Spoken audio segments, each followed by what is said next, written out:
1990. Et j'ai toujours dit depuis 2 ans que je suis devenu libre de mes propos que Cabral Libi, non seulement il n'est pas un homme politique, mais de deux, il n'est pas un opposant politique. Je m'arrête là.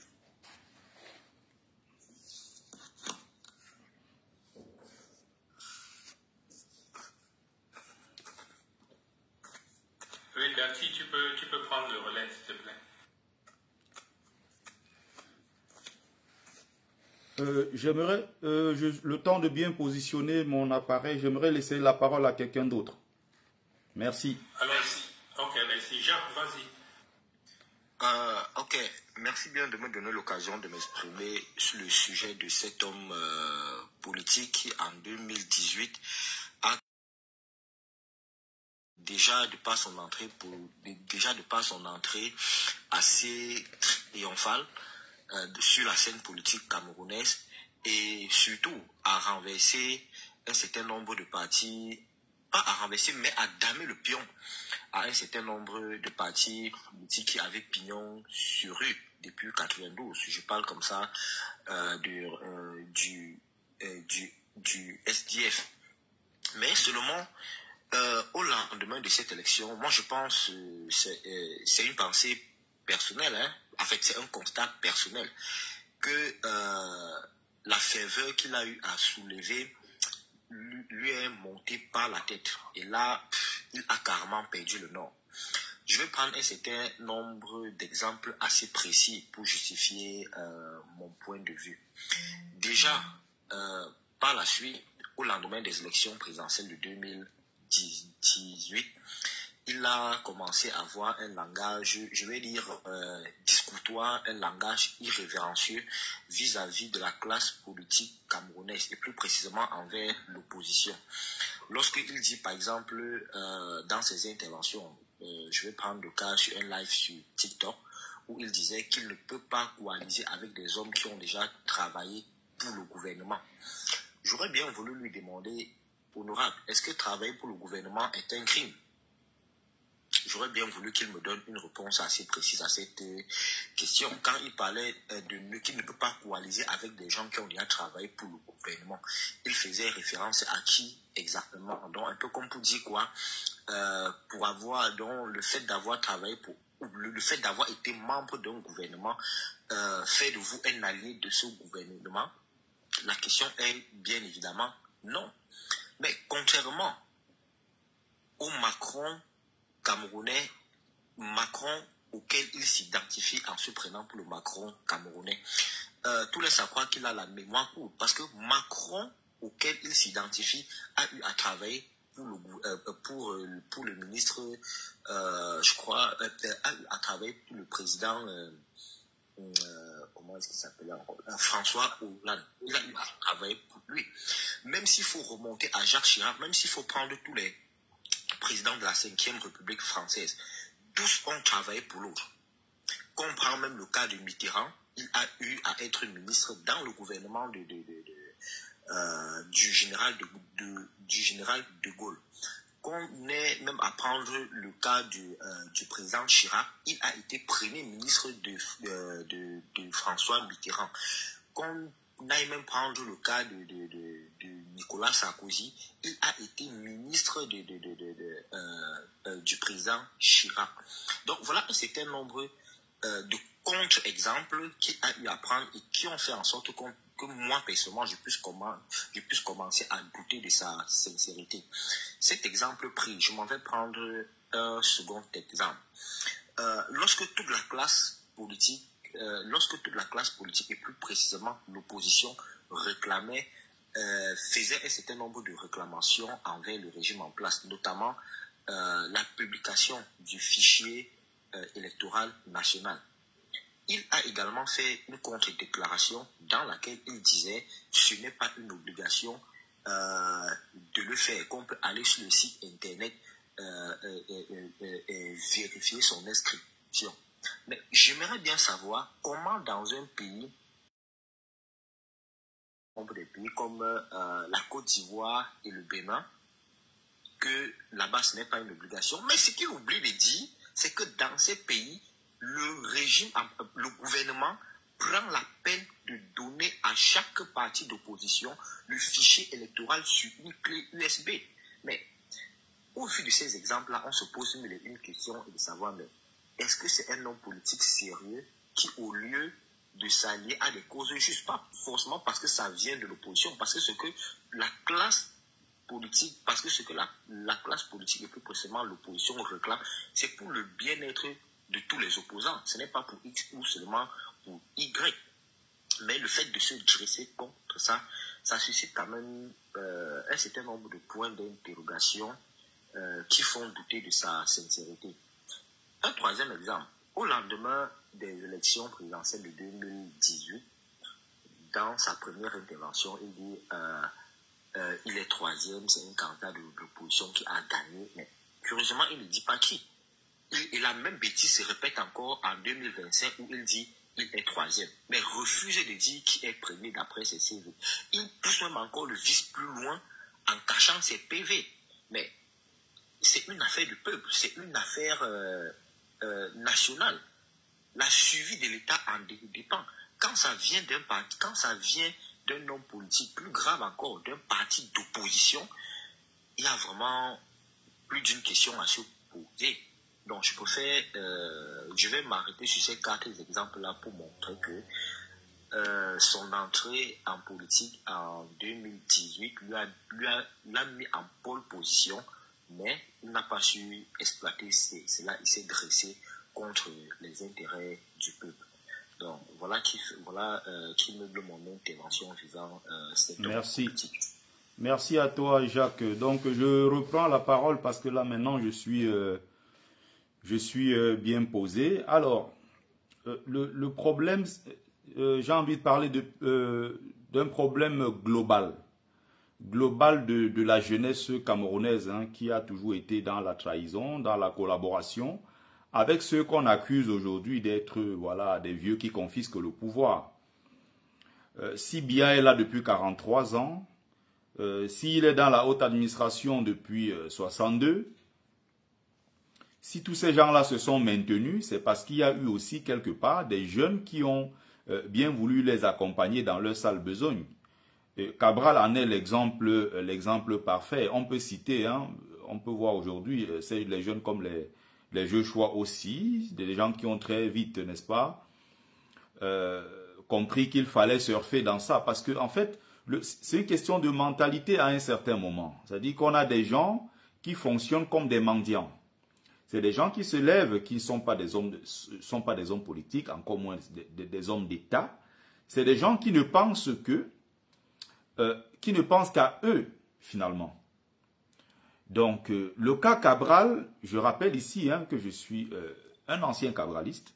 C'est quelqu'un que j'ai beaucoup soutenu sur les réseaux sociaux. Les vidéos sont encore là. Hein. On parle d'une affaire de 2017 où, sur la toile ici, on s'était vraiment mobilisé en diaspora. Ça commençait à monter en puissance. Cabral Libi, qu'on a vu sur les plateaux télé, qui s'exprimait bien, un jeune qui parlait de sa vision, ce qu'il voulait pour le Cameroun, on l'a soutenu, encore soutenu à l'époque. Sauf qu'à un moment, Cabral Libi va surfer, il va se dire, bon, je me mets d'abord à l'abri, il va faire une tournée européenne, les gens vont cotiser pour lui, on va le soutenir, le Cabral, le Macron camerounais et autres. Et il va finir par tourner le dos en 2018 lors des élections. Les gens vont se rendre compte. D'ailleurs, même avant les élections déjà, il y avait eu ce problème avec son homme de main qui est Nkumvondo, le professeur Nkumvondo, avec qui, voilà, ça va très mal se passer. Et ça va sortir sur la toile. Donc, ça va sortir donc sur les réseaux sociaux, voilà. Maintenant, l'homme Cabral, hein, moi je pense que un pays n'est pas une blague en fait. Je pense qu'un pays, quand on est sérieux, on prend véritablement au sérieux ce que c'est qu'un pays, une nation et son avenir et tout ce que ça donne derrière comme engagement en fait, ce qu'il faut prendre comme engagement. Il faut savoir que c'est l'avenir des millions de personnes et on ne doit pas y jouer avec. Et pour le cas du Cameroun, qui est un pays quand même assez particulier, avec une histoire particulière, il y a des jeunes, d'accord, mais je pense que ces jeunes-là doivent travailler d'abord à se construire, à se réaliser d'abord eux-mêmes, et par la suite, on verra s'ils sont véritablement sérieux, s'ils ont des épaules assez solides pour prendre le pouvoir. Je ne suis pas, par exemple, pour qu'on parle d'un jeune, qu'on vote quelqu'un sur la simple base qu'il soit, voilà, qu'il soit jeune, non. L'argument de la jeunesse, ça ne tient pas la route. Biya, en 62, n'avait que 29 ans, directeur du cabinet, c'est un gros feignant qui a mis le pays à genoux. On est en France, on a bien vu le cas d'Emmanuel Macron, il est arrivé avec toute sa jeunesse et tout ce qu'on connaît. Le temps que Macron passe au pouvoir, tout ce qu'on est en train de voir comme dégringolade et tout, Macron est pourtant jeune. Donc cet argument de la jeunesse, pour moi, c'est pas, ça ne tient pas tant que cela. On peut avoir des jeunes, hein, certes, qui bossent. On a le cas Ibrahim Traoré, au Burkina, il y a quand même pas mal de cas. Mais pour le cas du Cameroun, quand je regarde ceux qu'on appelle les jeunes qui sont censés prendre le pouvoir, Yodi Hiram, c'est très très frêle, très fragile. Cabral Libi, c'est encore pire parce qu'il n'a même pas de parcours, il n'a pas pu obtenir son doctorat. Il est d'ailleurs passé ici, nous mentit qu'il était l'un des rares jeunes à moins de 35 ans à obtenir un doctorat au Cameroun. On ne sait pas où il a obtenu. Quelqu'un qui n'a pas pu se réaliser, c'est-à-dire que quelqu'un qui n'a pas fait son parcours normal comme tout le monde, où on termine et après on travaille quelque part. Cabral n'a pas de travail officiel au Cameroun, Cabral n'a pas de revenus traçables, il n'a pas eu ce cursus-là, ce parcours qu'il faut, qui mérite qu'à un certain moment, on commence à penser qu'il pourrait par exemple diriger le Cameroun. Je pense que diriger un pays, c'est quelque chose de très très sérieux. On ne se lève pas un matin comme ça, on prend la tête d'un pays, surtout un pays assez particulier, comme le Cameroun. Donc je pense que ces jeunes-là, s'ils montrent à quel point, quand je dis ces jeunes, j'écarte d'office, hein, Cabral, même s'il fait semblant de changer, pour moi, ce n'est pas un homme politique, ce n'est pas un homme d'État, c'est tout simplement un opportuniste qui a grillé sa carrière lui-même, qui a complètement grillé sa carrière. Les gens ont pourtant cru en lui.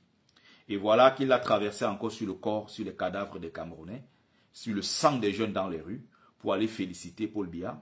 Et aujourd'hui, il attend la récompense, c'est-à-dire être reconduit peut-être à son poste de député, ou alors avoir un poste de ministre. Je vois ses partisans sur les réseaux sociaux dire que Cabral Libi est descendu à 3% parce qu'il y a eu le Cabral bashing, ou alors il y a eu, on appelle ça comment encore, le Cabral bashing, c'est-à-dire le tout sauf Cabral, ce qui n'est pas vrai.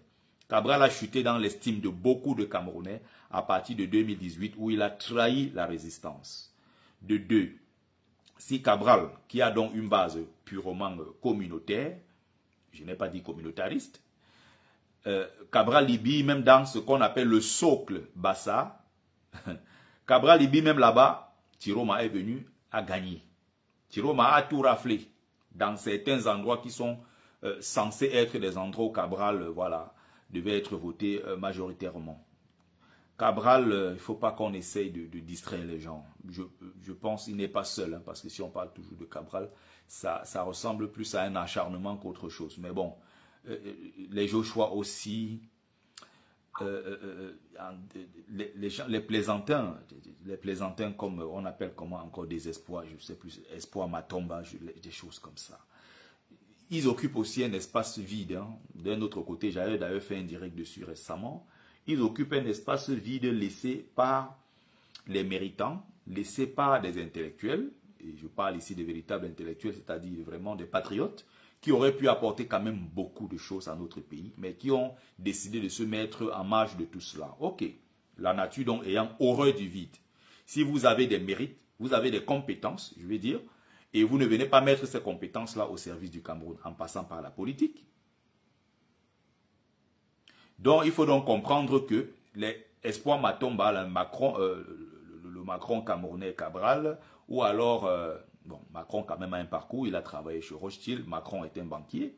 Donc, quand on parle du Cabral camerounais, du Macron camerounais en parlant de Cabral, c'est une insulte. Donc, maintenant, je suis en train de dire ceci, si les Cabral, les aussi, Espoir Matomba et tous ces gens-là existent sur le landerneau politique camerounais, c'est justement parce que beaucoup ont démissionné de leur rôle. C'est-à-dire qu'on a des gens derrière avec toutes les grandes compétences, des gens qui ont une maîtrise de la chose politique, mais qui se tiennent toujours derrière. Mais si vous n'êtes pas là, les autres vont occuper l'espace. Et si ces gens occupent l'espace, le moment venu, il ne faut pas se plaindre. Donc, quand on parle d'élection présidentielle au Cameroun, vous avez Tiroma, vous avez le professeur Baebek. Bon, parlons de ceux qui sont restés, n'est-ce pas, sur la liste définitive. Vous regardez tout cela, mais vous avez quand même une liste des gens qui n'ont pas l'étoffe pour diriger le Cameroun, qui n'ont pas l'étoffe pour diriger notre pays, mais qui sont quand même candidats. Où sont donc les professeurs agrégés? Où sont donc les gens qui ont l'expérience de la chose politique? Où sont donc ceux-là qui ont réussi, qui sont des hommes d'affaires prospères et qui ne viennent pas prendre les devants? Où sont? Il y a tellement de choses à citer, tellement d'exemples à prendre. Donc voilà ce que je pouvais dire grosso modo sur le cas de l'opposition camerounaise qui a encore dessus cette fois-ci. Cette opposition, je vais dire, collaborationniste. Hein. Il faut faire la différence entre cette opposition-là, n'est-ce pas, qui est liée à Paul Biya, et c'est la vraie opposition camerounaise, comme le cas Maurice Kamto, la vraie opposition avec le cas de Idrissa Chiroma Bakary, et même, comme on a commencé à voir récemment, quand même, voilà, quelques gestes de Tomaino Ndamjoya qui ont quand même, qui nous donnent un peu plus d'informations sur la personne et ce qu'elle a pu accomplir jusqu'ici. C'était la seule femme à cette élection. Elle n'est pas allée, n'est-ce pas, à ce qu'on a appelé la cérémonie d'investiture. C'était plutôt un acte, voilà, patriotique, un acte salutaire. Voilà. Par la suite, maintenant, on va essayer de voir ce que ça va, ça va nous amener. Mais bon, ça reste quand même très, très, très, très compliqué. Je vais laisser la parole à quelqu'un d'autre à qui veut la prendre, de toute façon. Parce que moi, j'aimerais poser des questions de fond à Bertil Okamit. Bertil Okamit, moi je suis de la génération 92, hein, 90, 92, après le discours de général de Gaulle à Bôle, demandant l'ouverture démocratique au Cameroun. De Mitterrand. De Mitterrand, pardon, merci. Nous sommes rentrés au Cameroun appelés par les parents. Donc nous étions jeunes. Nous avions entre 26 et 29 ans à l'époque. Nous étions jeunes et on ne les a jamais trahis. On avait une essence et une espérance politique upéciste, même si on n'est pas upéciste, mais nationaliste. On ne les a jamais trahis. Il y avait notre grande sœur Henriette Koué qui sera là aujourd'hui. Moi, je m'en souviens. Il y avait Séverin Tchounkoé qui est à Nouvelle Expression. Il a été avec moi au Misfort. Il y avait le docteur Njekam Tchabeni qui est encore notre ami. Et Bomba Hébé qui était encore un peu plus jeune que nous. On est resté zen, le Cameroun, pour nous tous. D'accord? Qu'est-ce qui fait que maintenant, 30 ans après, une jeunesse a apparu et cette jeunesse porte un stigmate de trahison. Cette liste n'est pas exhaustive. Nyamsi, Ounangini, Tashinda, Bandakani, Iodi, Cabral, tu ne peux pas, et même maintenant Ikanga, tu ne peux pas en rester là. Qu'est-ce qui a fait qu'il y ait eu ce changement en moins de 30 ans? Est-ce que tu peux nous expliquer le fondement même de ce changement? Mais parce que ce changement, cette trahison, elle est globale, même globalisée.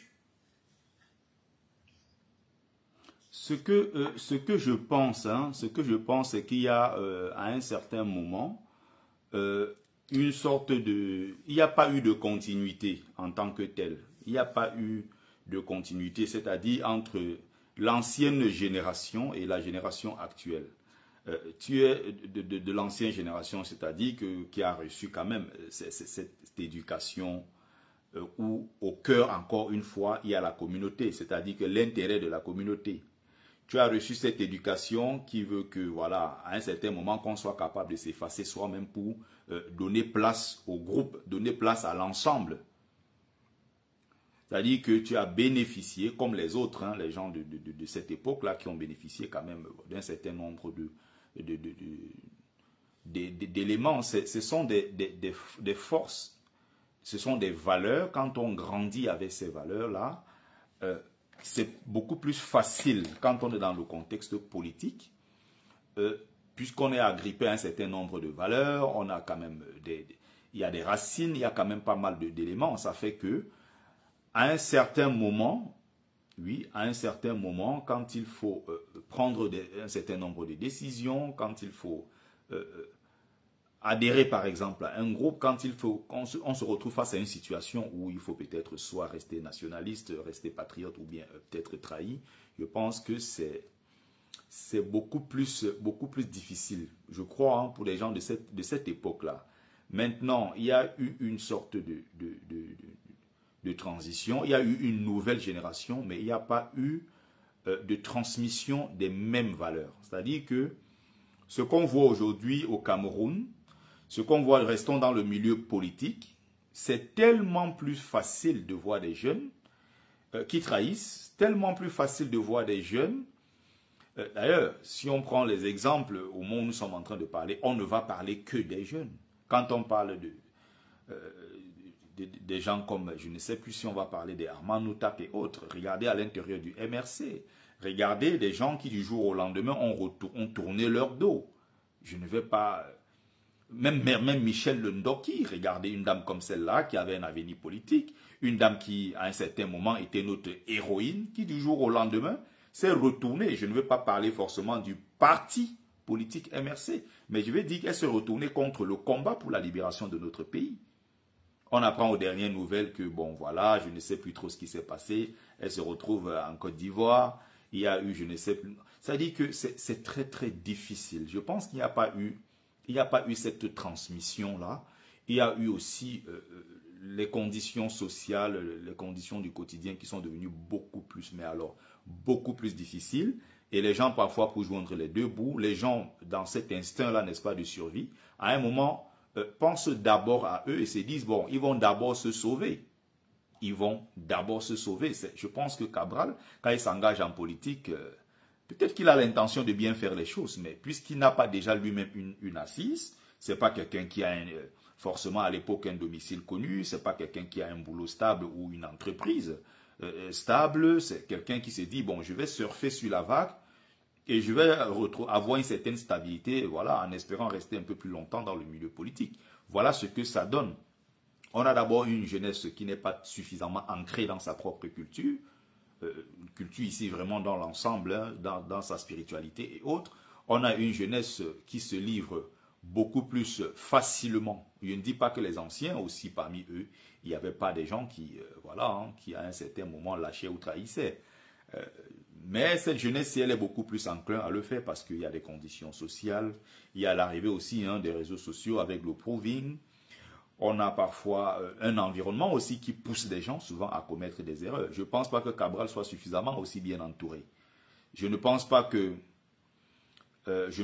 non plus que quelqu'un comme Joshua aussi, posez-vous la question, un grand parti politique, comme le SDF qui a fait la pluie et le beau temps au Cameroun, on voit aujourd'hui à la tête du SDF un monsieur comme Joshua aussi, qui est un homme complètement vide, un homme qui aurait pu se servir d'ailleurs de la cause anglophone pour prendre un peu les devants, mais un homme qui malheureusement a toujours pensé à lui, à ses marchés publics et tout. Donc, résultat, qu'est-ce que ça donne? On a aussi une société qui de plus en plus valorise des gens sans tenir compte, n'est-ce pas, du passé de ces gens. C'est-à-dire qu'aujourd'hui, que ce soit sur les réseaux sociaux, que ce soit par exemple dans les... même à la télévision, prenons ces exemples-là dans les médias, c'est-à-dire que du jour au lendemain, on ne pose pas des questions sur l'origine de la fortune de tel ou tel. Vous avez les Amogo Belinga qui du jour au lendemain deviennent très riches, distribuent 100 millions aux gens, 50 millions aux gens, sans qu'on ne se pose trop la question d'où cela vient. Vous avez des Feynman qui organisent des panels sur les réseaux sociaux ou alors qui... vont dans des plateaux télé au Cameroun expliquer, qui parlent de leur vie de Feynman. Et de plus en plus, ce genre de choses-là sont tolérées. Ça a même été finalement normalisé. Donc, trahir dans ce contexte-là ne devient plus quelque chose de... ce n'est plus le sujet de la honte. Avant, quand tu trahissais, c'était le sujet de la honte. Avant, quand tu trahissais, tu avais même honte de sortir de chez toi. Avant, quand tu trahissais, arriver encore dans un milieu, sachant que tu vas pas... supporter de voir les gens qui te regardent en te disant mais tu as trahi.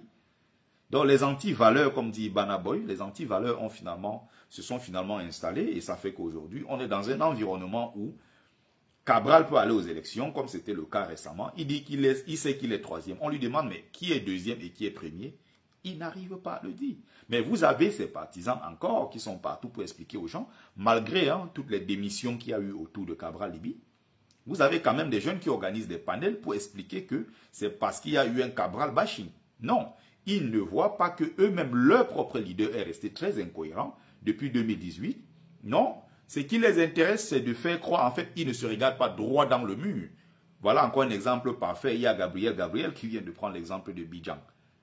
Bruno Bidjan, vous avez les Raoul Christophe Mbia, vous avez l'exemple de Obama. Vous avez quelqu'un comme ça qui va de, je ne sais pas, de chaîne d'entreprise en entreprise. Vous avez quelqu'un comme Bidjan. Bon, avec un parcours quand même assez complexe.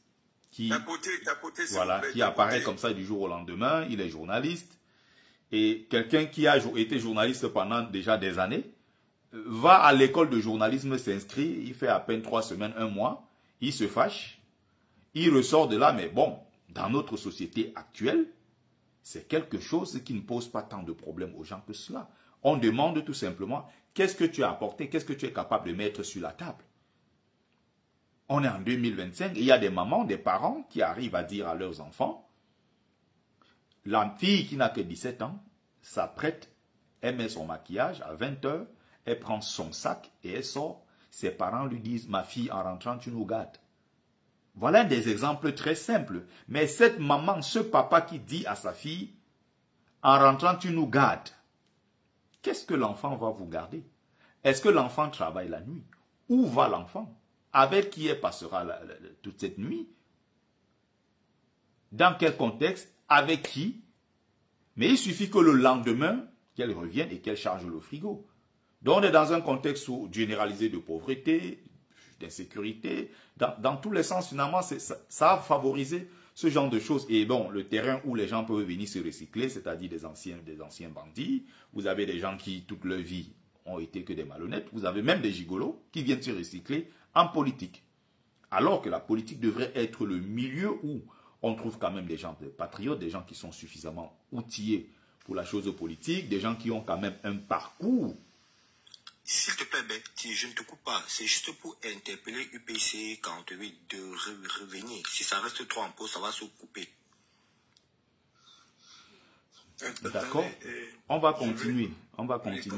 Il faut juste parler au fur et à mesure et puis en attendant qu'ils reviennent, quoi. Moi, je vais... parler et tapoter pour que ça reste... Les gens qui sont en ligne, essayez, n'oubliez pas de tapoter autant que vous pourrez tapoter. Donc, voilà. Je vais rester encore peut-être 30 minutes de plus. Ça va me faire 1 heure. Voilà, j'ai eu une urgence malheureusement. Mais au moins, je suis encore là, au moins pendant 30 minutes au moins. Donc, continuons le live. Je laisse donc quelqu'un d'autre poursuivre dans... Je voudrais apporter une observation par rapport à... Est-ce que je me fais entendre là? Parce que je... Très bien. Intervenir avant, s'il te plaît. Pardon? Est-ce que je peux dire quelque chose? Oui, le Niobéiste est là depuis. Apporter une observation sur ce que Bertie disait là. D'accord, vas-y. Si c'est possible, hein. Vas-y, Denis. Le Niobéiste a donné le OK, c'est bon, vas-y. Oui, non, je disais, je voulais apporter une petite remarque par rapport à ta réflexion. Quand tu disais que les partisans de Cabral-Libye, en réalité, disaient que c'était l'autobashing qui était en réalité la cause de son échec. Et que en réalité, il n'en était pas question parce qu'effectivement, ce sont des positions qu'il aurait prises par le passé, notamment en 2018, qui ont effectivement contraint les populations à se démarquer ou alors à opérer un certain recul par rapport à sa posture politique. Mais quand on applique ce type de raisonnement, est-ce que tu ne te rends pas compte que ça ne tient pas la route parce qu'effectivement, quand on entre dans le subconscient des Camerounais, on ne comprend pas effectivement qu'est-ce qui les détermine. Parce que si on entre dans ce type de paradigme, on se rendra très bien compte qu'il n'y a pas mieux que Djoroma qui ait pris des postures totalement positives face à ce régime de Biya, qu'il a défendu publiquement à brûle-point.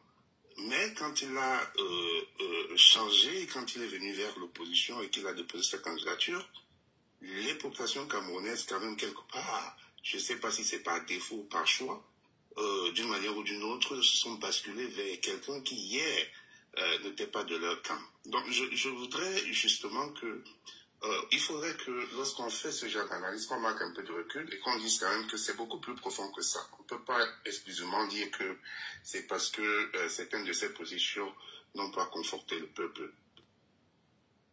Bon, d'accord. Excusez-moi, est-ce que vous m'entendez? Parce que j'ai l'impression que moi j'ai été déconnecté de vous tout à l'heure. Non, non, le Niobéiste, on t'entend très bien, on t'entend très bien. Ok, merci. Donc, j'essaie... Alors, j'essaie de... Oui, c'est moi plutôt qui parlais. Alors, Denis, tu m'attends une minute. J'essaye d'aider le professeur Baïbek à se connecter et Madame Ekwe. Ce n'est pas toujours très évident. Le professeur Baïbek était là, mais moi je ne le voyais pas. Lui nous voyait. Donc, il a envoyé son invitation, je ne voyais pas.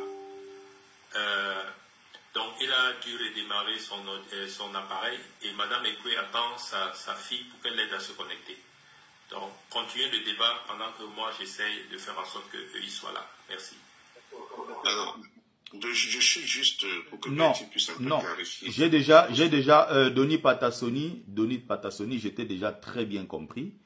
On va laisser le Niobéiste prendre la parole. Je vais te répondre juste après, mais le Niobéiste, c'était d'abord à toi de prendre la parole avant l'intervention de Doni Patassoni, dont je connais déjà les positions. Niobéiste, vas-y.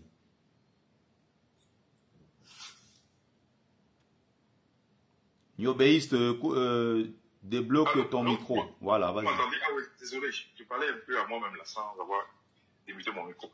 Oui, bonsoir tout le monde. Bonsoir vraiment et merci pour cette opportunité d'échanger sur ce qui nous concerne tous, c'est-à-dire le Cameroun. Ce qui nous tient vraiment à cœur. Bon, je dirais que par rapport au sujet à la première question, bon, je pense que c'est un ensemble il y a un ensemble d'éléments qui justifient le type de profil politique que nous avons au Cameroun. Et je dirais que le premier élément, c'est un choix politique délibéré du régime de 82.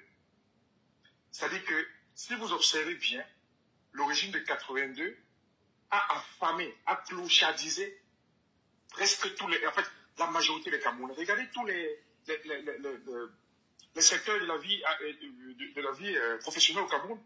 Les universitaires, les enseignants. Bref, on a clochardisé tout le monde.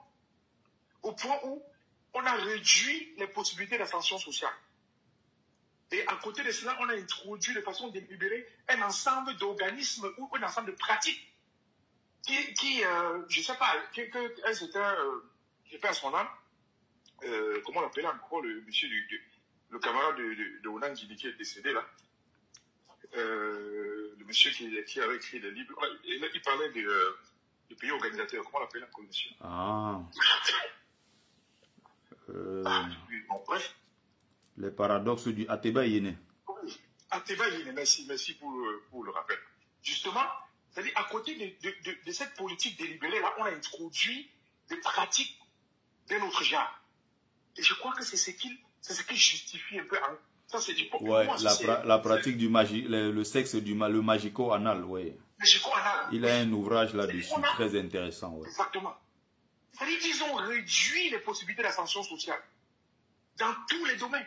Maintenant, c'est vrai qu'à côté de cela, il faut questionner le profil même des individus aussi.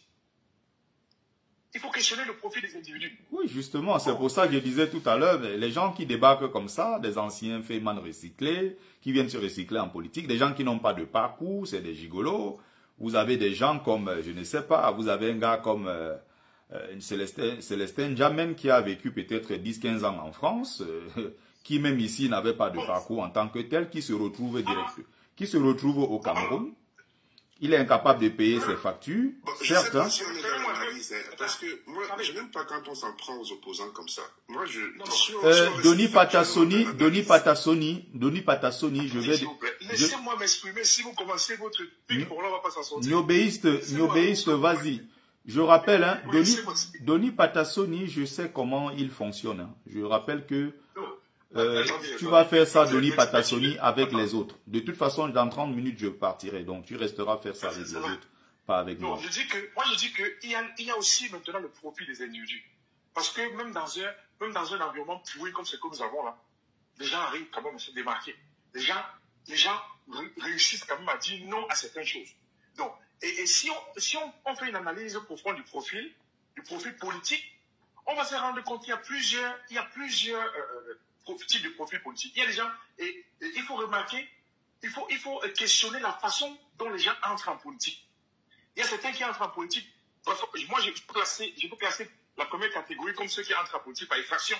C'est-à-dire qu'ils n'avaient vraiment pas un projet politique. Ils n'ont jamais mûri un projet politique. Ils n'ont jamais pensé vraiment entrer en politique. Mais bon, peut-être parce qu'on les a cooptés, on les a recrutés, on les a forcés en politique, ils se retrouvent et puis on voit ce que ça donne. Il y a d'autres qui, bref, généralement, c'est toujours un examen de circonstances. Et il y a aussi ceux qu'on a recrutés de façon exprès pour en faire ce qu'on appelle dans notre pays l'opposition contrôlée. C'est-à-dire, on fabrique des opposants, on met sur la scène politique, ils sont là, ils animent la scène politique comme si ils avaient vraiment un agenda pour le peuple, mais en réalité, ils sont là pour l'agenda de ceux qui dirigent. Ils accompagnent ceux qui dirigent. Bon, à côté de cela, on va voir maintenant ceux qui ont vraiment travaillé, qui ont préparé leur carrière, qui ont peut-être décidé d'aller faire une carrière professionnelle sérieuse, et après savoir s'être réalisé, ils entrent en politique avec un agenda clair. Donc, on peut spéculer comme ça. Non, là, moi, je ne vais pas tirer sur quelqu'un particulièrement, mais je pense que pour moi, la chose la plus importante, c'est l'élément le plus important, c'est l'environnement sociopolitique qui a été créé par le régime de 82. C'est un agenda. Et il y a quelqu'un qui parle de ça, je crois que c'est M. Dupont, Jean-Pierre Dupont, qui explique que le maître politique de M. Biya, c'est un certain Mobutu, que nous avons tous connu, l'ancien président le président de l'ancien Zaïre, qui est devenu entre-temps la RDC, qui a expressément demandé à M. Biya d'appauvrir les citoyens. Avec toutes les ressources que nous avons, ces gars auraient pu faire du Cameroun un pays différent. Mais rendez-vous compte, ils ont choisi de faire autrement. Comme si c'était une forme de méchanceté. Donc moi j'ai dit, ces leaders politiques, ce qu'on appelle aujourd'hui leaders politiques là, ils sont le produit de l'environnement. Pour ne pas dire la conséquence de quelque chose. Ils sont le produit de l'environnement. Donc je ne veux pas complètement les dédoyer. Bon, c'est pourquoi je pense qu'ils auraient pu, malgré cet environnement, résister à un ensemble de choses. Mais bon, si, même quand on a des gens comme qui ont des entreprises privées, au Cameroun, le climat économique fait que la plupart des marchés sont donnés par le ministère public. Donc, si vous gagnez les marchés avec le ministère public, moi qui vous parle là, j'ai un cabinet au Cameroun qui est presque fermé aujourd'hui parce qu'on ne paye pas les factures. On ne paye pas les factures. Si vous ne résistez pas, vous allez tomber dans des choses comme ça. On ne paye pas. Donc, regardez un peu l'environnement, vous allez vous rendre compte que franchement, les conditions sont créées pour qu'on arrive à ça. Donc, si on ne fait pas quelque chose de façon systémique, je pense que le pays, ça ne va pas seulement être une affaire de quelques politiciens, mais nous allons tous couler ensemble. Nous allons tous couler. Donc, voilà ce que je pourrais dire par rapport à ça, tiens. Merci le Niobéiste. Alors, est-ce qu'on peut passer directement au deuxième point d'actualité? Parce que là, je pense qu'on s'est... Non, Bertie, il va répondre à Tony. Ah, d'accord. Vas-y, Bertie. Voilà, c'est bien que le modérateur, que l'hôte même du direct soit de retour. Comme ça, on pourra avancer dans le débat.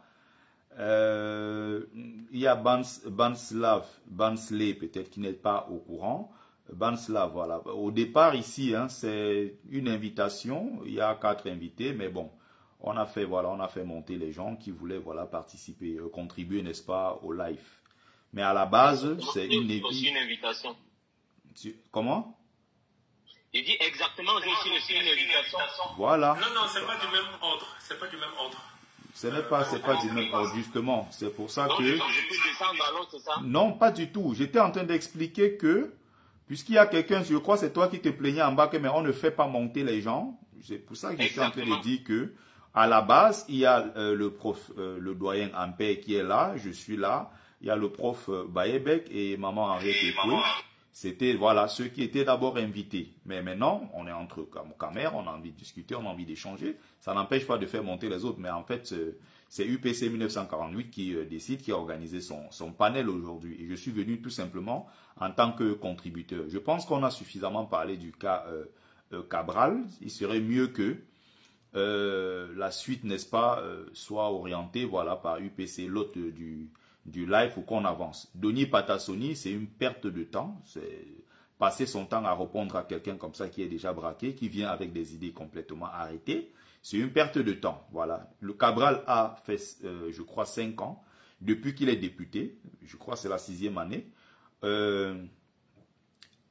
On peut tout simplement s'appuyer sur le bilan de Cabral, même pas en tant que député tout simplement, mais en tant qu'homme politique de l'opposition. Quand on construit des raisonnements bidons, et qu'on n'est pas capable d'expliquer. Et donc, Doni Patassoni, j'ai dit, on s'est déjà... tu me manques de respect, tu ne fais pas son... Doni Patassoni, on s'est déjà retrouvé sur plusieurs panels. Voilà, moi j'ai fait monter des gens. Doni, tu vas m'excuser, mais je veux pas que le panel dérape. Hein. Donc au départ, je me démène là pour faire monter Henriette qui attend sa fille, qui n'arrive pas à se connecter. Le professeur Baïvé qui a un problème avec son téléphone qu'il est en train de démarrer. Mais au départ, ici, c'est Ampère et Bertie Lucamit qui sont là en attendant que les autres puissent les avoir. Donc, c'est vraiment ça. C'est pas un jeu de ping-pong.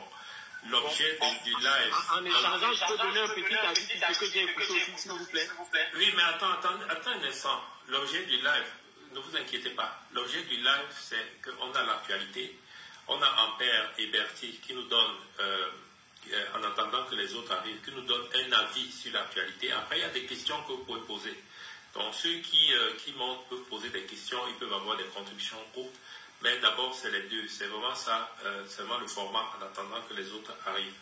C'est vraiment ça le format. C'est pas que on veut exclure les autres. Mais il y a d'autres panels où on s'invite et puis on discute entre nous. Mais ici, il faudrait vraiment qu'on respecte ça, sinon on va pas suffisamment avancer. Sinon, ça va faire un panel de ping-pong. Après, comme on dit, Ampère a sa sensibilité, Bertie a sa sensibilité. C'est aussi ça qu'on veut écouter.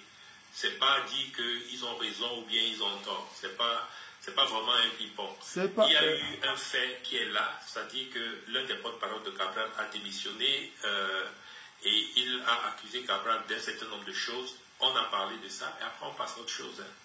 On passe à un autre sujet. Après, tout le monde peut ne pas être d'accord. En ce moment-là, vous faites des commentaires et ça ne dérange personne, s'il vous plaît. Donc, je préfère qu'on passe, au point 2. On passe au point 2. Le point 2, le point 1 va revenir sous forme de débat, là, tout à l'heure. Le point 2, c'est la pression sécuritaire. On va faire une petite exception, s'il te plaît, UPC 1948. Puisque Jacques est déjà intervenu, le Niobéiste aussi, qui a été d'ailleurs très intéressant et très pertinent. Laissons Banslav 1, comme ça au moins s'il aborde la question, et on pourra passer tranquillement au point 2, quoi. S'il te plaît. Oui, mais je voudrais qu'on passe au point 2 après pour en revenir, sinon ça va faire comme une fixation sur Cabral. Donc on ne sait pas encore ce qu'il voulait dire. Hein. Oui, non, bon, j'annonce le point 2. Après, quand vous allez prendre la parole, vous pourrez passer au point 1 et vous pourrez revenir au point 1 et passer au point 2. D'accord. Comme ça, ça nous permet d'avancer. Donc, alors, le point 2, c'est la pression sécuritaire et arrestation. Plusieurs soldats sont arrêtés dans le Mano d'Alnaï pour des liens présumés avec Issa Chiroma Bakari pour un projet de rébellion. À Garoua, l'homme d'affaires Aladi Bahia est enlevé par les forces de sécurité qui recherchaient son fils. Et face à cela, il y a également des tensions qui montent dans l'armée où apparemment on fait une chasse aux sorcières, si on peut dire ainsi, où certains militaires réputés être proches de Issa Chiroma Bakari connaissent une certaine marginalisation. Donc je voudrais qu'on commente un peu ce fait d'actualité. Après, ça n'empêche de revenir sur le point 1, s'il vous plaît. Merci. Alors, qui veut commencer l'Union Pays? Bon, il avait dit qu'il n'est pas encore prêt. Non, c'est vrai, je suis. Ok, vas-y alors. Avant de... En fait, bon, je ne veux pas revenir sur le point, je crois que je viens juste de m'exprimer là-dessus. J'ai dit ce que je pensais, et puis bon, maintenant je directement envoyé sur le point 2 qui met l'accent sur le climat d'insécurité et je dirais même il y a une forme de, je sais pas, le président lui a appelé ça le gangsterisme politique. C'est-à-dire qu'on est pratiquement dans un climat où ceux qui tiennent le pouvoir de façon illégale et illégitime actuellement, veulent tout faire pour se maintenir. Pour se maintenir, il faut qu'ils neutralisent ce qu'ils considèrent aujourd'hui comme leurs adversaires politiques. Donc maintenant, pour moi, la question c'est qu'est-ce qu'on fait en face? Qu'est-ce que nous, ceux qui pensent que ils sont illégitimes, ils ont un mandat illégal, qu'est-ce qu'on fait? Comment est-ce qu'on s'organise pour faire face à ça, pour protéger nos enfants, nos frères, nos parents, nos frères et sœurs? Comment est-ce qu'on peut s'organiser? Parce qu'ils ne peuvent rien faire de différent. Ils vont essayer de neutraliser. Bon, j'en profite pour appeler ces leaders-là, tous ceux qui pensent qu'ils sont à mettre qui.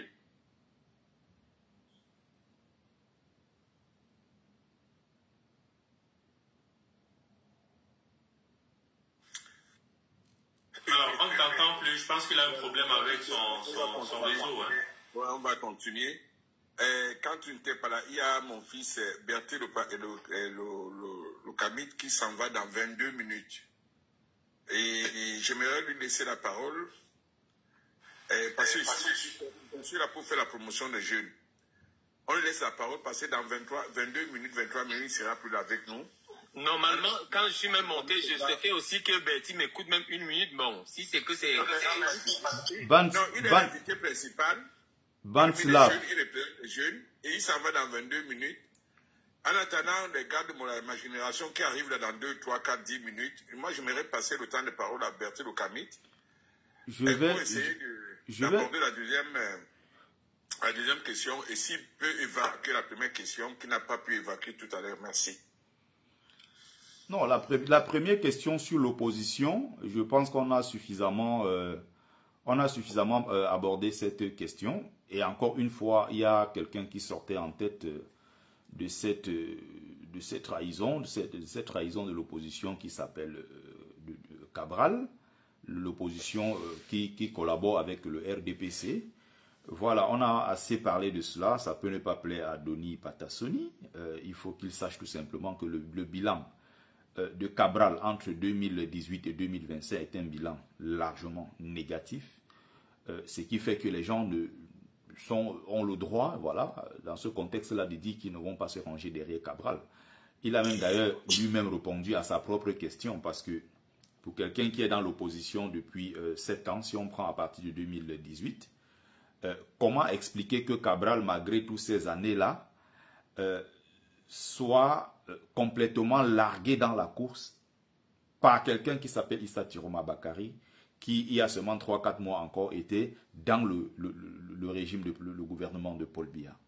Donc ça veut dire tout simplement que les cabralistes doivent se remettre en question. Cabral qui est plutôt jeune et qui a utilisé à plusieurs reprises l'argument de la jeunesse, même si on a compris que c'était de l'esbrouf, parce que il y a quelqu'un qui est bien plus jeune que lui qui s'appelle Yodi Iram. N'oubliez pas que Cabral, à un certain moment, avait parlé de la coalition des jeunes et de l'autre côté, de la coalition des vieux. On a finalement compris que c'était de l'esbrouf. Cabral n'a jamais pu coaliser, même avec les jeunes comme lui.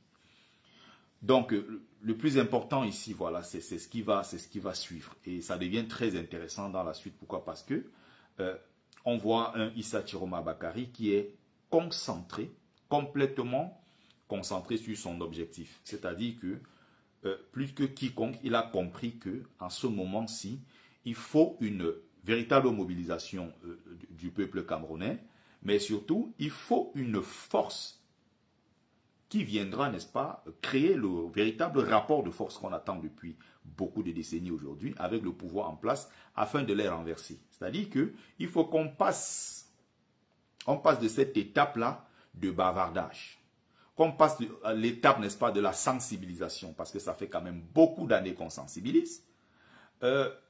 Issa Tiroma a, n'est-ce pas, été élu par le peuple camerounais, donc il a l'aval, il a, n'est-ce pas, cette bénédiction même d'ailleurs du peuple camerounais pour mener à bien sa mission.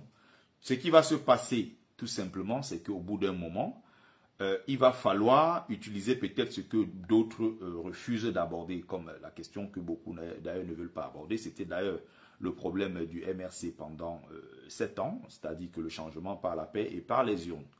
On finit par comprendre, même d'ailleurs à travers l'un des conseillers, le conseiller spécial Ekanga, que ça ne marche pas, parce que c'est lui qu'on a vu ici sur la place publique, hein, faire des sorties pour expliquer aux gens qui ne veulent plus jamais entendre parler du changement par la paix et par les urnes, et que maintenant, le changement, ça sera par la rue et rien que la rue. Donc, on est déjà comme ça dans le deuxième point, hein. Je pense qu'on a suffisamment, on a évacué le premier point, c'était à Cabral, voilà, de faire son bilan, et tout est clair devant nous qu'en 7 ans, qu'est-ce que Cabral a posé comme acte? Denis Patassoni qui croit soutenir ou alors croit aimer Cabral plus que les autres, qu'il nous explique ce que Cabral a posé comme acte patriotique, un acte politique, durant ces 7 dernières années et qui a marqué le peuple camerounais au point de pousser ce peuple-là à aller dans l'urne voter pour lui. Qu'on nous donne une seule action posée par Cabral Libye. Une seule contribution qui a, une seule action qui a contribué à affaiblir ne serait-ce que le régime en place. Ça n'existe pas. Il a été pendant ces 7 dernières années dans la collaboration avec le régime. Il a pris du poids entre-temps, il a 1 million de salaire, il a passé son temps à s'amuser, n'est-ce pas? À faire copain-copine, ami avec les gens du système. Il y a des photos, il y a des vidéos où il est assis avec eux, ils sont en train de manger, en train de rigoler. Donc je pense qu'au bout d'un moment, il ne faut pas prendre des gens pour des cons non plus. Donc on est déjà dans le deuxième point, n'est-ce pas, de notre live d'aujourd'hui. Et là, on avance vers la 4e phase par d'Issa Chiroma Bakary, son plan qui a été mis en place. Et je pense que la dernière phase doit être une phase qui va certainement conduire à des violences. Et s'il faut passer par là pour libérer le pays, je pense qu'on n'a plus le choix en ce moment parce que Biya est en train de faire ce qu'il sait très bien faire. C'est-à-dire que le régime en place est en train de jouer pour nous avoir à l'usure. Plus le temps passe, plus ils gagnent du terrain. Ils essayent d'apaiser, ils font semblant d'apaiser parce qu'ils veulent gagner du temps et ça va permettre plus tard d'activer un certain nombre de leviers au niveau international pour que leur gouvernement ou alors l'élection finalement soit validée. Parce que si on continue comme ça cette semaine, la semaine qui suit, décembre c'est terminé, on se rend là déjà en janvier, la France certainement va derrière faire des félicitations, je vais dire ici sur le plan officiel, parce qu'il y a souvent certains qui ont d'autres méthodes, qui félicitent peut-être par d'autres moyens, par d'autres canaux. Donc les États-Unis vont féliciter, on va avoir peut-être le Japon, la Chine, la Russie, je ne sais pas quelle autre puissance, parce qu'au bout d'un moment, il va falloir, l'État ne s'arrête pas. Il y a le principe de continuité de l'État, c'est-à-dire qu'il va falloir débloquer de l'argent, il va bien falloir des gens pour aller signer. Donc, que ce soit des prêts avec le FMI, que ce soit, il faut bien un gouvernement en place qui fonctionne. Et donc, si Issa Chiroma Bakary n'a pas actionné la 4e phase, s'il n'est pas toujours au pouvoir, s'il n'a pas suffisamment inquiété, n'est-ce pas, le pouvoir en place, les institutions internationales vont valider le régime en place et ça va continuer. Et encore une fois, il ne faut pas toujours s'appuyer sur Issa Chiroma Bakary, qui est un humain, qui peut se tromper. Donc, il va falloir encore une fois que le peuple camerounais se mobilise. Mais cette fois-ci, je vais avouer que j'ai eu très mal. J'ai eu très mal. Et nous parlons de ça ici, ça fait 7 ans. En rappelant aux Camerounais à chaque fois que quand il va falloir sortir, il va falloir être suffisamment nombreux pour que le pouvoir en place, que les militaires et la soldatesque de Paul Biya ne soient pas en mesure de tirer sur un seul Camerounais. Il faut déjà féliciter tous ceux-là qui sont sortis récemment. Parce que ce n'est pas facile.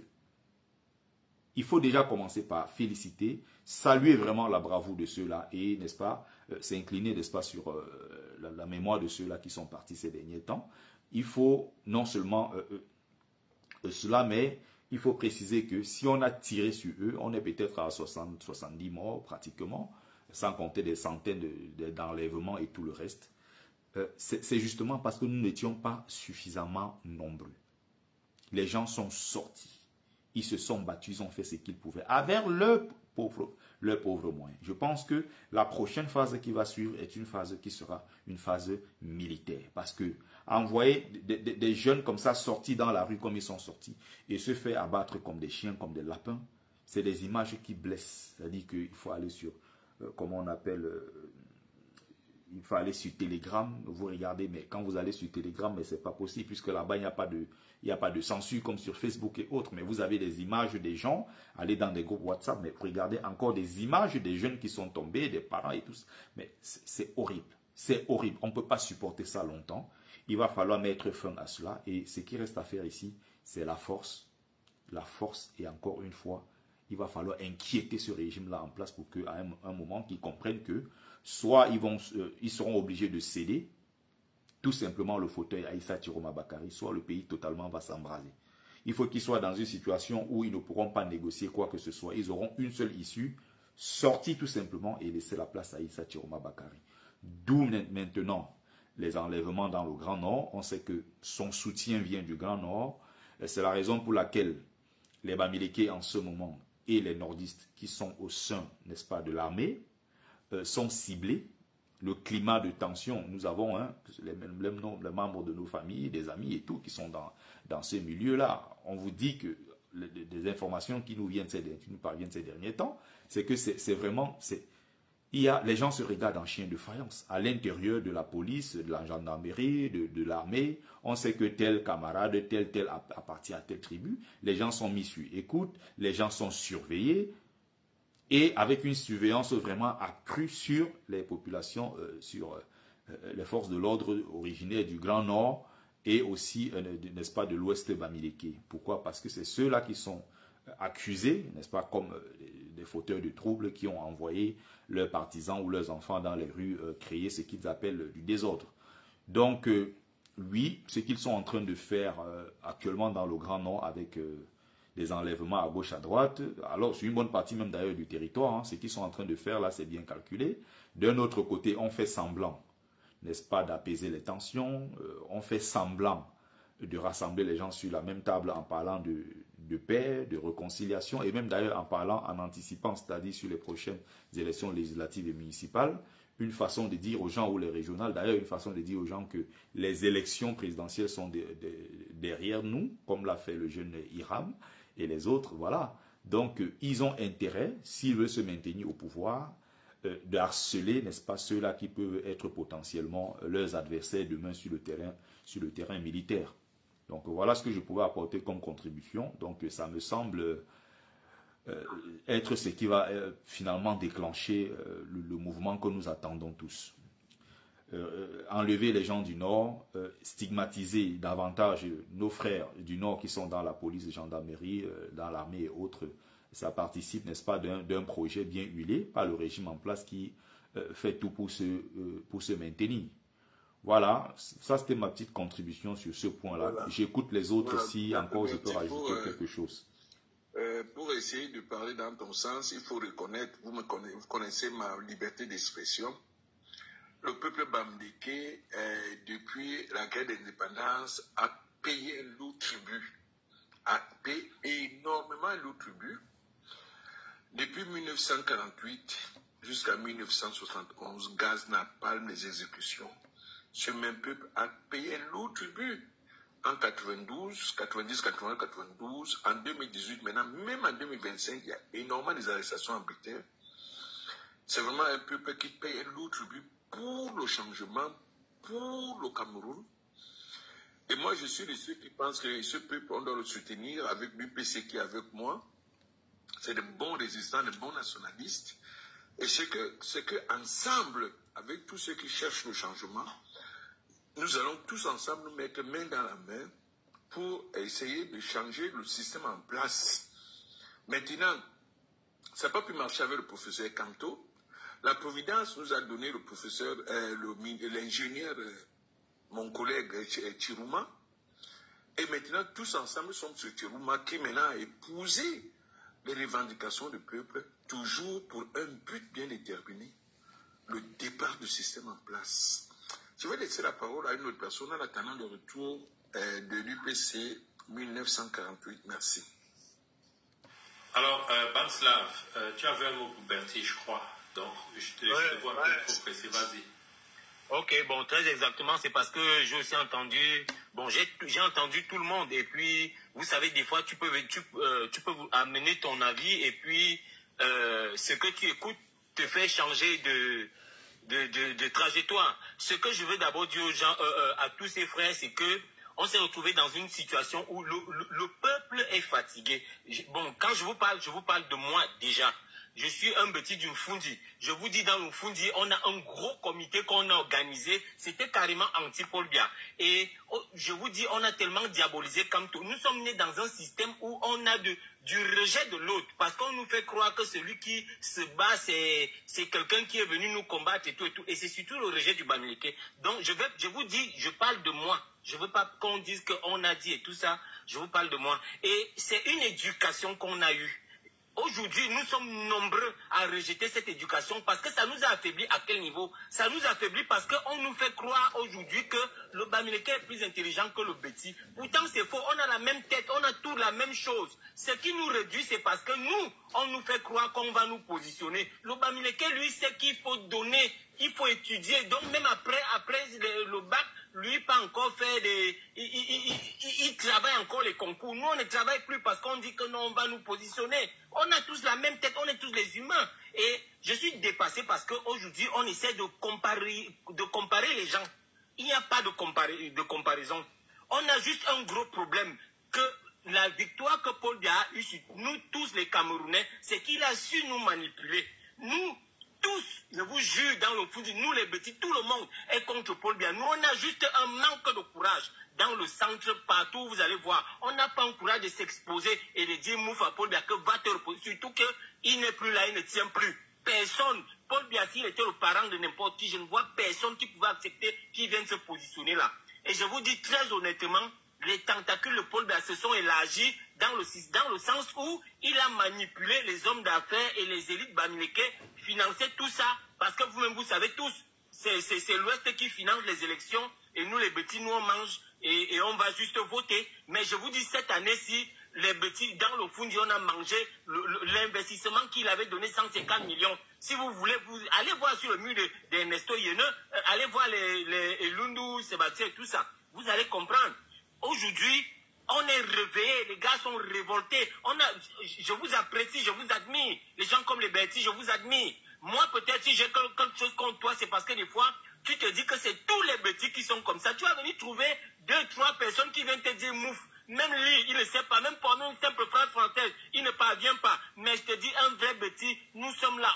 On se retient parce qu'on ne sait pas comment on peut exploser. Vous savez que nous, les Bertie, quand un homme est opposant, c'est un criminel. Nous sommes nés dans un système où on sait qu'il n'y a que le RDPC. Et quand on voit un opposant, mais vous-même vous savez, on devait le killam.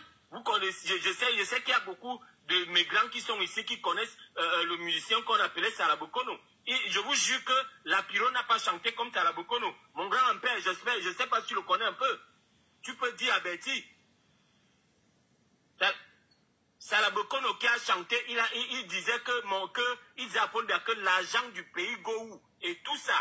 Mais vous croyez que, je vous dis, lui, il a chanté même pire que la Pyro. Mais on lui a donné 2 gouttes d'arrate et on a fini avec lui. Donc je vous jure, aujourd'hui, être opposant et être bêtis, c'est un truc que c'est extrêmement compliqué.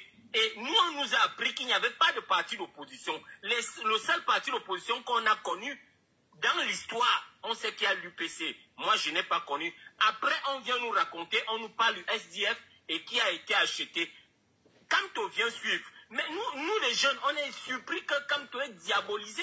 On entre maintenant dans son anatomie, dans sa vie. On se rend compte que c'est un homme d'une propre attitude que personne ne peut imaginer.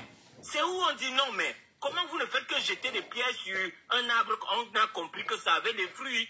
Et l'objectif qu'il y avait, c'était d'éliminer Kamto le 5. Et quand ils ont éliminé Kamto le 4 et 5 août que vous connaissez, je vous dis, tout le monde qu'on a arrêté, il n'y avait pas beaucoup de personnes. Pourtant, comme tu avais dit, je fais pour moi, vous allez faire pour vous. S'il y avait une marée humaine, je vous jure, tout ça allait se gâter. Même quand ils ont renvoyé le lendemain, c'est parce qu'ils craignaient. Ils se disaient qu'il devait avoir une marée humaine et puis qu'ils pouvaient laisser avancer le processus pour aller le caler devant. Mais quand ils sortent, ils disent, mais il n'y avait personne, on pouvait bloquer. Le lendemain, ils viennent, ils bloquent ça n'importe comment. Et je vous dis, le peu de personnes qu'on a arrêtées, on a libéré l'un de mes frères que j'ai envoyé d'aller me prendre des photos, des vidéos et m'envoyer. Mais quand on libérait, on disait que non, c'est comme tu es Betty, rentre là. La prochaine fois, c'est Nkondengi. On a envoyé quel Betty en Nkondengi dans les histoires que vous voyez là. Il faut être extrêmement révolté. Peut-être c'est ton propre frère qui va finir avec toi.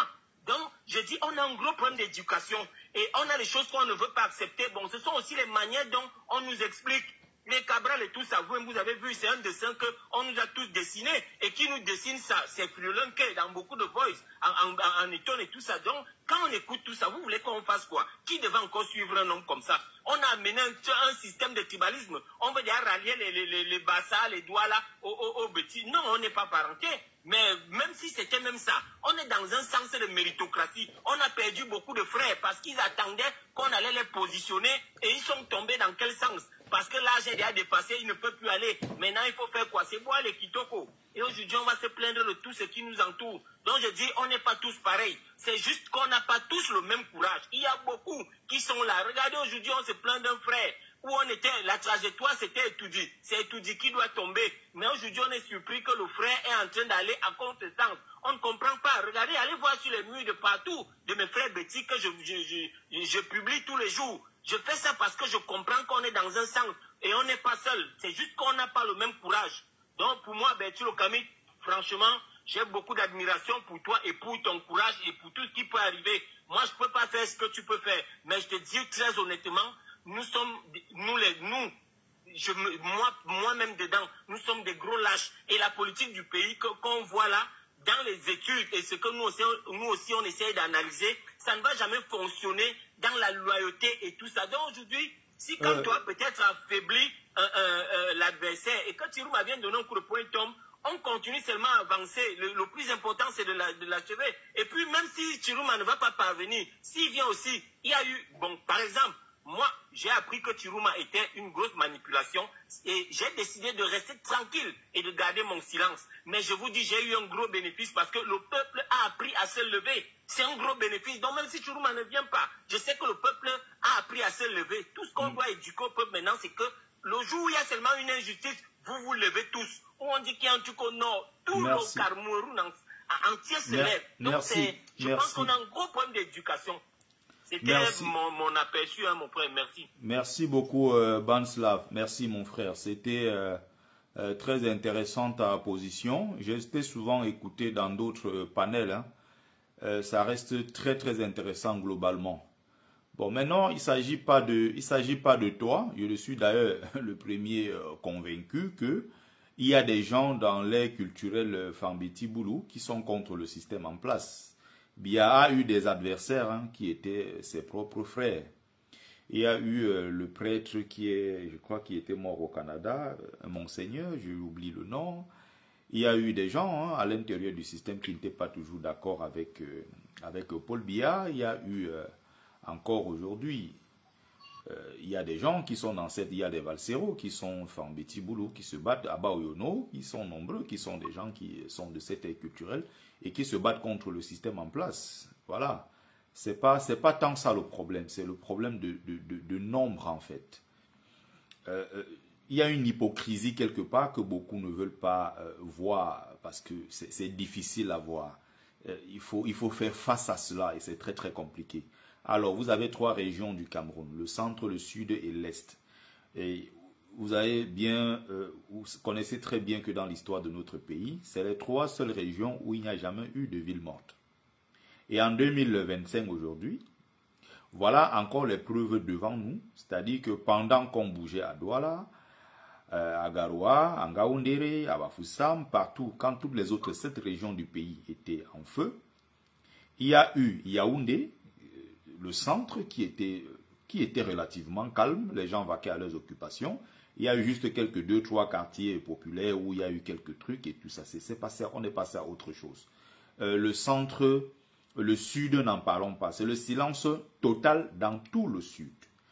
La région de l'Est, quand on parle de l'Est aussi, c'est le silence total. Parce que remarquez très bien que ceux qui sont sortis dans la région de l'Est, vous allez bien remarquer que c'est Garoua Boulaye et un peu Batouri et autres. Mais surtout, l'épicentre, c'était Garoua Boulaye, qui est une ville où il y a beaucoup de populations originaires du Grand Nord.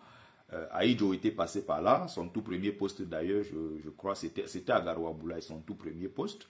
Il y a historiquement une bonne partie des populations du Grand Nord qui est installée là-bas depuis des décennies et des décennies. Donc, vous allez bien remarquer que c'est ceux-là qui étaient dans les rues. Allez regarder maintenant les autochtones même de l'Est.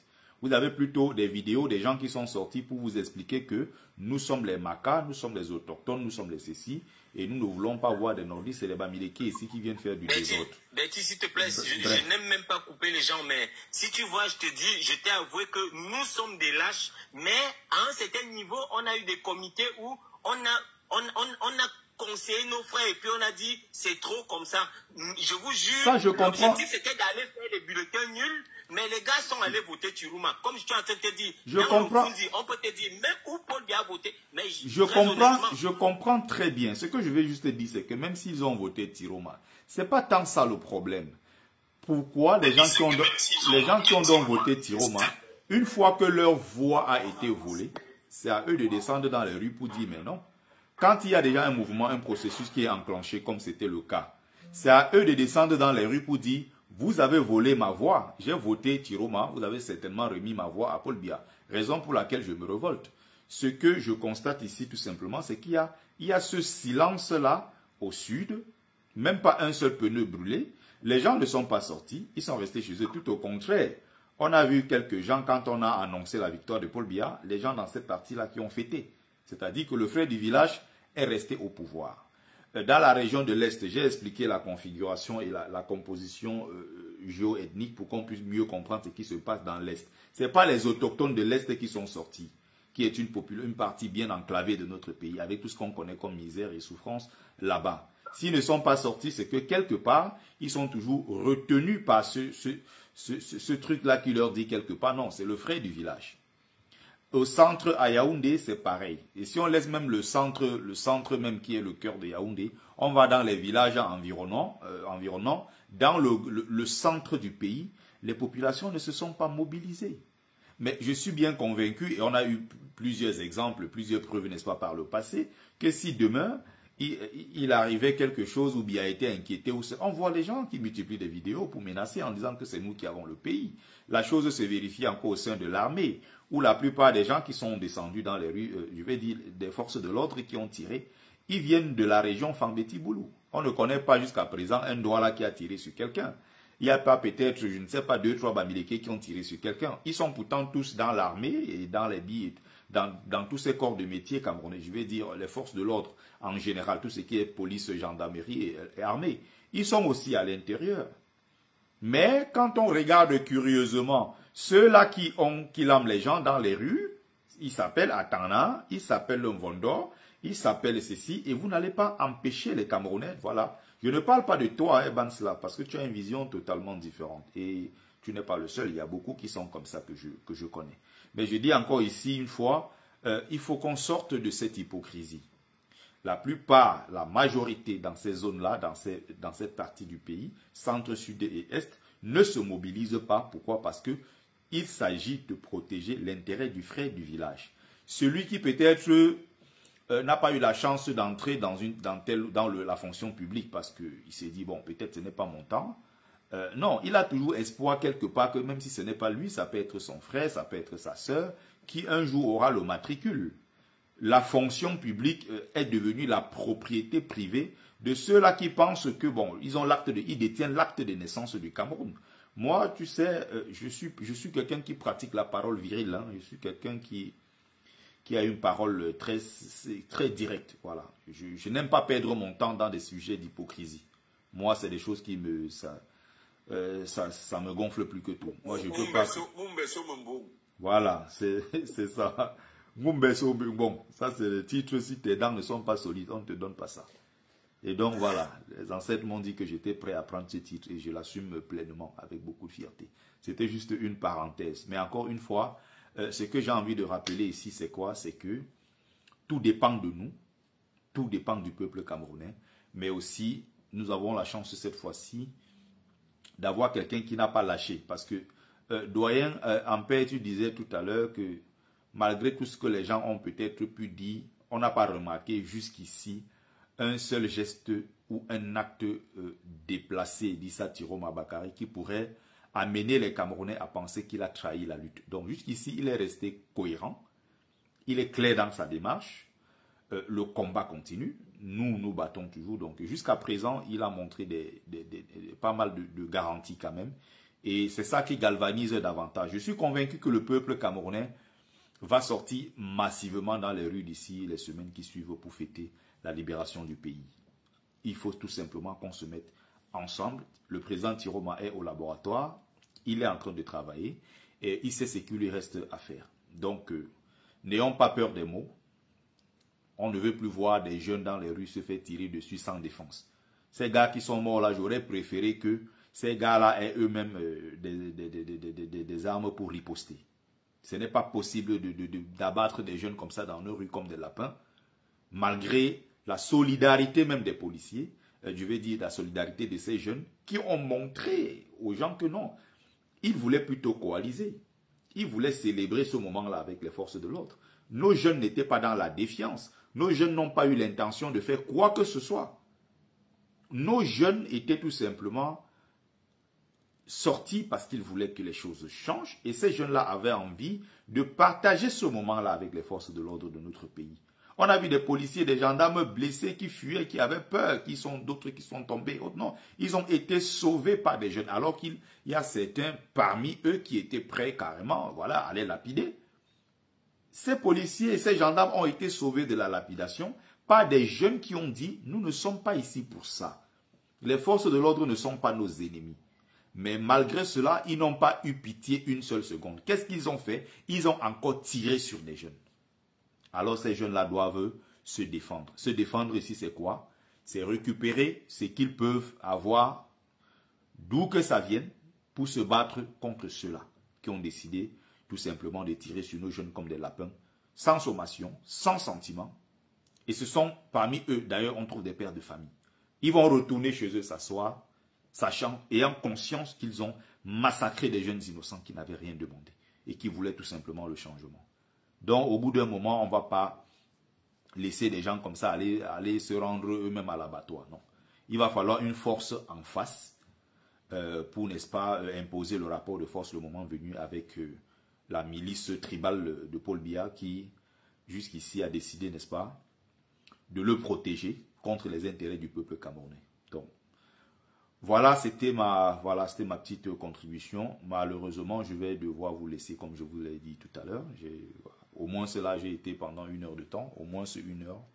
J'ai un peu contribué. Mais n'empêche que si je reviens rapidement, si vous êtes encore en ligne, je pourrais peut-être remonter.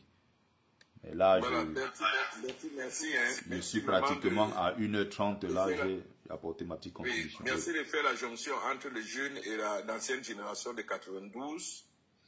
Moi-même, je suis venu rapidement de Clermont-Ferrand parce que je pensais que le professeur Bahebek et notre grande sœur Henriette Ekwe devaient être là. Et merci. Parce que la prochaine fois, il y a encore des jeunes que je vais inviter. Mais doyen Ampère, tu sais que nous, les jeunes là, nous on a votre macabo, nous on vous en veut. Hein. Nous on vous en veut parce que vous nous avez abandonnés. On nous a demandé de faire la promotion de jeunes, mais c'est ce qu'on est en train de faire. Oui, mais non, le problème, quand je parle de vous, la génération là, mais qu'est-ce qui s'est passé pour que vous ne parveniez pas à l'époque à chasser Paul Biya et que c'est à nous, la génération de maintenant, nous maintenant, il y avait un panel qu'on avait fait avec les anciens. Les enfants comme nous, nés dans les années, nés dans les années 80 jusqu'à 90 et autres. En 92, nous on était encore petits. D'autres n'étaient même pas nés. Mais pourquoi vous n'avez pas le chassé Paul Biya à l'époque là? Ça vient nous trouver aujourd'hui. Nous on paye les pots cassés aujourd'hui. Pourquoi? Henriette Ekwe, Séverin Tchounkoé était à côté de moi. Djekam Tchamini Mayo, carton jaune, carton rouge. On était à 2 mètres. Séverin Tchounkoé, Henriette Ekwe, bon, Bahebek était un peu plus jeune de nous, de 5, 6, 7 ans. Et ils vont vous expliquer le pourquoi on a échoué. Et c'est ce qu'on veut transmettre aux jeunes comme vous, pour qu'après nous, vous continuez le bon combat. Voilà. Et donc, vraiment, je remercie le jeune UPC d'avoir monté ces panels de transmission de connaissances, de l'historicité politique, pour qu'il y ait la continuité du combat. Et que ces panels soient vraiment un panel d'éducation, d'instruction, de conscientisation, de transmission de connaissances, où n'importe qui ne peut pas monter pour invectiver, insulter, ou ceux qui nous écoutent, ceux qui nous enregistrent, vont garder quand même quelque chose pour la suite du combat au cas où. Je remercie Bertie Lokamit. Il y a un jeune là qui monte là, on a aussi son nom dans les papiers. Il y a Momo, il y a Kemda, et il y a Why Not. Ils ont tout un groupe de jeunes là qui, on pense que ces gars, ils aiment le Cameroun, ils sont pour le changement. On nous demande de faire votre promotion. Voilà ce qu'on est en train de faire. Même si le professeur Bahébek ne venait pas aujourd'hui, on va reprendre un autre rendez-vous où il y aura un échange entre votre génération et eux, pour que vous qui allez continuer le combat, vous corrigez nos erreurs. Voilà le but de ce panel, et surtout qu'ils soient instructifs. Parce qu'il y a des étudiants qui nous écoutent, il y a le collège des lycéens, il y a même d'autres personnes qui n'ont pas vécu cette époque, qui aimeraient savoir ce qui s'est passé. Comme tu te poses des questions, qu'est-ce qui n'a pas marché? Voilà, merci Bertie Lokamit. Mais Lokamit, si tu as du temps, tu reviendras. C'est très important. C'est d'ailleurs pourquoi tout à l'heure je parlais. Notre danseur Henri sera là. Merci. Tout à l'heure, c'est pour ça que. Bertie, merci beaucoup. Hein. J'essaie toujours de les joindre. Je pense qu'il y a un problème de connexion à Yaoundé, parce que j'ai essayé de joindre 2 personnes. Je n'arrive pas à les avoir. J'ai appelé par mon téléphone direct ici, directement. J'ai eu le professeur, mais quand il parle, je n'entends pas. Et il me dit que tout est blanc. Enfin, je pense qu'il y a des problèmes de data. Là, je vois maintenant, parce que j'avais envoyé un allô, je vois 2 barres qui viennent d'apparaître. Donc, j'espère qu'il pourra. Même chose pour Henriette Ekwe. Donc, je pense qu'il y a un problème de connexion. Et ça, c'est toujours le stress. Quand on invite des gens au Cameroun, on n'est jamais très sûr. J'avais eu à l'époque l'occasion d'avoir Henriette Ekwe dans un panel. Et c'était avec trop de chance. Bon, elle, c'est une maman d'un certain âge. Hein. Donc, si elle n'a pas sa fille avec elle, ça va être très, très difficile qu'elle se connecte. Donc, comme le prof, là, je viens de voir, au moment où je te parle, là, je viens de voir que sa connexion est revenue. Je vais encore essayer de l'appeler. Mais comme on est là jusqu'à 21h30, 22h, si jamais elle arrive à se connecter, on pourra le faire. Sinon, ça sera partie remise pour demain. J'aimerais préciser aux uns aux autres ici, quand on invite des invités là, c'est pour qu'ils nous éclairent en réalité. On ne dit pas qu'ils ont raison ou ils ont tort, mais c'est pour qu'ils nous éclairent. On a besoin d'avoir leur point de vue. Donc le fait que Ampère soit là et que Bertie soit venu, c'est pour avoir leur opinion. C'est ça qui est important. Après, les autres peuvent avoir des contributions ponctuelles. On peut poser toute une série de questions. C'est très important. Alors pour Bertie Lokamit, il a un ouvrage. Bertie, si tu peux seulement, avant que tu partes, il faut que tu nous rappelles par rapport à ton ouvrage. Tu essaies de m'envoyer une photo de couverture. Moi-même, je vais te commander quelques exemplaires. Et comme ça, on pourra peut-être organiser un panel pour faire un peu la promotion de ton document. Parce que l'une des raisons aussi, c'est d'amener les gens à lire. Tu as eu une expérience assez forte que nous connaissons pour la plupart. Ah voilà. Donc, tu as ton expérience. Nous, on connaît cette expérience-là parce que les gens prennent cette route.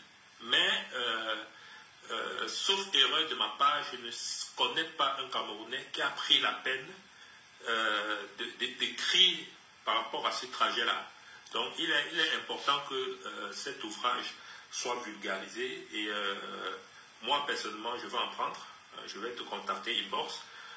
Il faut au moins m'envoyer la photo de couverture et ton contact. Comme ça, on va s'arranger inbox et puis je prends le livre. Juste pour que tu fasses un petit rappel avant que tu partes. Comme ça, ceux qui sont là, on les encourage à commander ton ouvrage. Merci UPC 1948.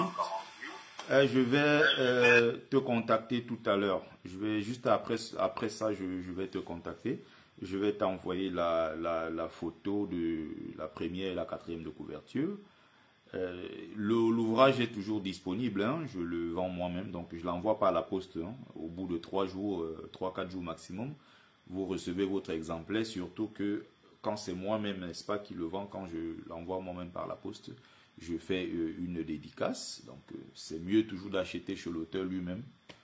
C'est beaucoup plus facile que d'aller donner l'argent à Amazon, voilà, qui est déjà très riche d'ailleurs. Donc voilà, je disais, je suis l'auteur de ce livre-là, Folie et calvaire des migrants, qui retrace mon parcours et celui de mes camarades du Cameroun, voilà, jusqu'en France, traversant le désert et la mer Méditerranée. Donc l'ouvrage est paru il y a quelques années, mais le sujet reste encore tellement, mais alors tellement d'actualité qu'il y a même encore quelques jours, j'étais invité sur la nouvelle chaîne africaine pour en parler parce que il y a eu encore des morts récemment dans la Méditerranée, il y a eu encore des cas dans le désert, le sujet est tellement d'actualité.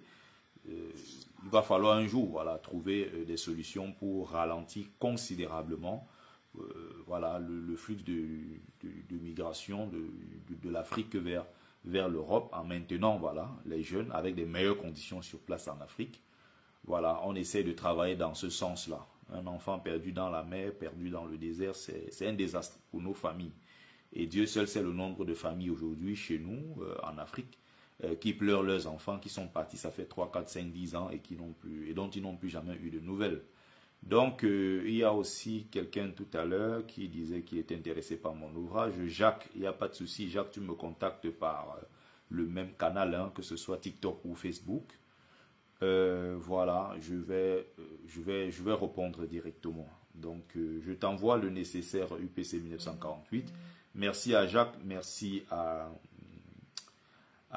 au doyen Ampère, merci à toi UPC 1948. Donc, je vais me déconnecter. Bon, on est resté quand même presque 1h30, voilà, pratiquement. Merci à tous et à toutes et très bonne soirée. Ok, merci beaucoup. Je vous dis ça aujourd'hui, tous les Bamileke que vous rencontrez en Europe, ils ont la haine de Paul Biya. Canada, ils ont la haine de Paul Biya. Avec tout ce que Paul Biya les a donné. Ouf. Déjà, ça fait mal aux oreilles d'entendre les gens. Je ne sais pas, cette maladie, elle est extrêmement camerounaise. Je n'ai pas vu ça chez les Arabes. Je vis ici depuis très longtemps avec des Congolais, des Centrafricains, des Tchadiens, des Ivoiriens, je sais pas, il y a des gens qui sont de partout. Je n'ai jamais entendu des gens parler comme des Camerounais, certains Camerounais. À côté, hein, il faut bien préciser, je ne me moque pas des gens, parce qu'il y a des problèmes, des gens qui sont vraiment malades, hein, qui ont vraiment un problème orthophonique depuis le bas âge. Et c'est des problèmes qui ne sont pas faciles à régler quand on a atteint un certain âge. Mais on peut les corriger en revanche très facilement quand on est encore plus jeune. Tu écoutes là, qui parle du travail, à l'endroit de là où il faut mettre T, il faut prononcer travail, ils disent travail. Il dit que j'ai mal. Tout ce qu'on les a donné, les terreaux, les économies. Je vous dis ça aujourd'hui, tous les Bamileke que vous rencontrez en Europe, ils ont la haine de Paul Biya. Canada. C'est rencontrer. Pourquoi il dit rencontrer? Après ça, le cribalisme, ils disent le crib. Là, j'ai mal aux oreilles souvent. Certains Camerounais, je les écoute, je dis, mais cette maladie-là, ce n'est que répandu chez nous au Cameroun. Tu les écoutes sur les réseaux sociaux, ils parlent toujours comme ça. Le travail, le cribalisme. Ce n'est pas le cribalisme, c'est le tribalisme. On n'a pas appris à bien prononcer les mots. Et ces gens-là, ce n'est pas parce qu'ils ne savent pas bien prononcer. Hein. C'est qu'il y a une telle négligence chez nous. On s'exprime n'importe comment. Oh là là là là. Ils ont la haine de Paul Biya. Avec tout ce que Paul Biya les a donné. Tout ce qu'on les a donné, les terreaux, les économies, les cash. Quand ils sont au Cameroun là-bas, ils vous disent oh non, c'est pas la politique. Même quoi? C'est le cœur que tu fumes, c'est quoi que tu fumes champion? Laisse tes autres parler. Tu viens quand même souiller les gens qui passent le temps à insulter les Bamileke. Parce que quand ces gens, comme vous dites mes frères, arrêtons le tribalisme. C'est ça. Arrêtons le tribalisme. C'est ça qui revient, le tribalisme. Les enfants à la maison dont grandissent étant perdus. Ils ne savent pas c'est quoi. Là où il y a le T, on lit C. Là où on prononce C. Là où il y a le C, on prononce T. Oh là là, c'est horrible ça. Horrible.